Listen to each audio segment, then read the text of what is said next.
Hello friends! చాలామంది విద్యార్థులు 10వ తరగతి పూర్తయ్యాక చదువును కొనసాగించకుండా ఆపేస్తుంటారు. దీనికి అనేక కారణాలు ఉండొచ్చు. మొదటిగా, ఆర్థిక సమస్యలు. కొన్ని కుటుంబాలు చదువుకు అవసరమైన ఖర్చులను భరించలేకపోతాయి. ఇంటి ఖర్చులకు సహాయం చేయడానికి కొంతమంది విద్యార్థులు చిన్న వయస్సులోనే పనిచేయడం ప్రారంభిస్తారు. ఇంకో ముఖ్యమైన కారణం కుటుంబ బాధ్యతలు. తల్లిదండ్రుల అనారోగ్యం, కుటుంబ నిర్వహణ వంటి బాధ్యతల వల్ల కొంతమంది తమ చదువును మానేయాల్సి వస్తుంది. చదువుపై ఆసక్తి లేకపోవడం కూడా ఓ కారణం. కొన్ని సబ్జెక్టులు కష్టంగా అనిపించడం, సరైన మార్గదర్శకత్వం లేకపోవడం వల్ల కొంతమంది చదువుపై ఆసక్తిని కోల్పోతారు.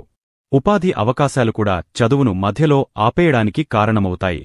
కొందరు ఉద్యోగం లేదా వ్యాపారం ద్వారా త్వరగా స్వయం పరిపూర్ణత సాధించాలని భావిస్తారు. సామాజిక పరిస్థితులు కూడా చాలా మందిపై ప్రభావం చూపిస్తాయి. గ్రామీణ ప్రాంతాల్లో విద్యా అవకాశాల కొరత, కుటుంబం నుంచి ప్రోత్సాహం లేకపోవడం, ముఖ్యంగా మహిళలకు ఉన్న పరిమితులు చదువును అడ్డగించే అంశాలుగా మారతాయి.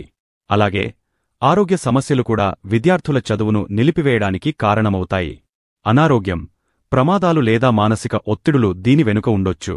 కానీ మళ్లీ చదువుకోవాలనుకుంటే చాలా అవకాశాలు ఉన్నాయి.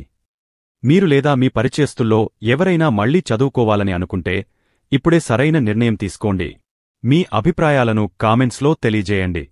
ఈ వీడియోను లైక్ చేసి మీకు అవసరమైనవారికి షేర్ చేయండి. అయితే ముందుగా మీ లక్ష్యం ఏమిటో స్పష్టంగా నిర్ణయించుకోవాలి. మీరు చదువును ఉద్యోగం కోసం కొనసాగించాలనుకుంటున్నారా, లేక వ్యాపారాన్ని ప్రారంభించడానికి అవసరమైన నైపుణ్యాలు నేర్చుకోవాలనుకుంటున్నారా? ఉద్యోగం లక్ష్యంగా పెట్టుకుంటే మీరు ప్రభుత్వ ఉద్యోగం కోసం ప్రిపేర్ అవ్వాలనుకుంటున్నారా, లేక ప్రైవేట్ రంగంలో అవకాశాలను అన్వేషించాలనుకుంటున్నారా? మీ ఆసక్తులు, ప్రస్తుత అనుభవం, భవిష్యత్తు ప్రణాళికలు వంటి అంశాలను పరిశీలించుకోవడం ద్వారా సరైన విద్యా మార్గాన్ని ఎంచుకోవచ్చు. 10వ తరగతి తర్వాత ఏ కోర్సులు ఉంటాయో చూద్దాం. విద్యా ఎంపికలు. ఇంటర్ పూర్తి చేయడం. Regular private. మీకు సమయముంటే ఇంటర్మీడియట్ను రెగ్యులర్గా లేదా ప్రైవేట్ విద్యార్థిగా కొనసాగించవచ్చు. Open schooling. NIOS, Telangana open school, Andhra Pradesh open school ద్వారా ఇంటర్ పూర్తి చేయవచ్చు.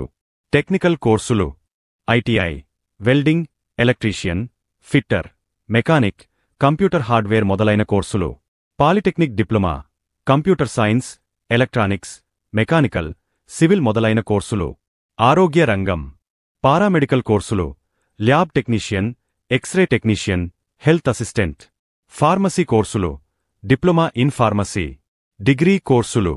Regular distance open, BA, BCom, BSc, BBA, BCA.